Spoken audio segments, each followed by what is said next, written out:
আমার বান্দা সামান্য থেকে সামান্য আমল করো, আমি আল্লাহর জন্যই করো, দুনিয়ার কোন মানুষকে দেখানোর জন্য কইরো না রে বান্দা।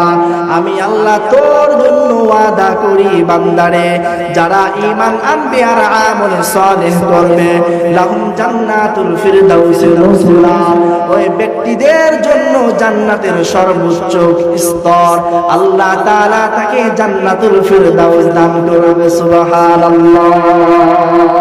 পয়গম্বর বলে তাকিল মাহারিমাতুকুম আবুদান্নাস, বান্দারে গুনাহকে ছেড়ে দাও, আল্লাহ তাআলার গুণী হয়ে যাও। আমরা ঈমানের মারকাজে বসে গুনাহ করি, আর সাহাবায়ে কেরাম আল্লাহ তাআলার প্রিয় বান্দারা গুনার মারকাজে বসে নেকির কাজ করে। আল্লাহু আকবার।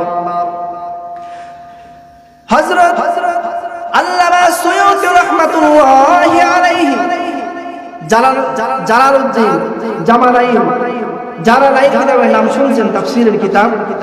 তো এই তাফসীরের কিতাব আল্লামা জালালউদ্দিন সুয়ুতী রাহমাতুল্লাহি আলাইহি শরহুস সুদূরের মধ্যে একটা ঘটনা উল্লেখ করেন যে তিনজন ভাই ছিলেন যাদের ঈমানের শক্তি এত বেশি যে তাদের সামনে গুনাহের সুযোগ আসার পরেও তারা গুনার মারকাজে বসেও নেকের কাজ করছেন। আল্লাহু আকবার। আল্লামা জালালউদ্দিন সুয়ুতী রাহমাতুল্লাহি আলাইহি তার কিতাবের মধ্যে উল্লেখ করেন তিনজন ভাই এমন রয়েছে যারা খ্রিস্টান একটা এলাকার মধ্যে ঘুরতে ঘুরতে চলে যায়। খ্রিস্টান বাচ্চা এই তিন ভাইকে দেখে তাদের চেহারা সুরত তাদের পরিবেশ দেখে বুঝলেন এরা খ্রিস্টান নয়, এরা হইল মুসলমান। খ্রিস্টান বাচ্চা তিন ভাইকে আটক করিয়া তিন ভাইকে ডাক দেয়া বলে, তোমাদের পরিচয় কি, তোমাদের পরিচয় দাও। এই তিন ভাই ব্যক্তি বলেন, আমাদের সর্বপ্রথম পরিচয় আমরা মুসলমান। আল্লাহু আকবার। সমাজে অনেক মানুষ আছে নিজেদেরকে মুসলমান বলে পরিচয় দিতে লজ্জা পায়, নাউজুবিল্লাহ। সর্বপ্রথম পরিচয় আমরা মুসলমান।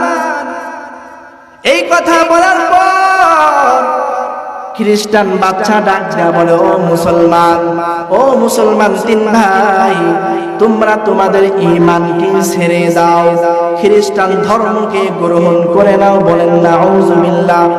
এই কথা বলার পর তিন ভাই এক আওয়াজে এক বাক্যে বলেন, জীবন চলে যাবে তবু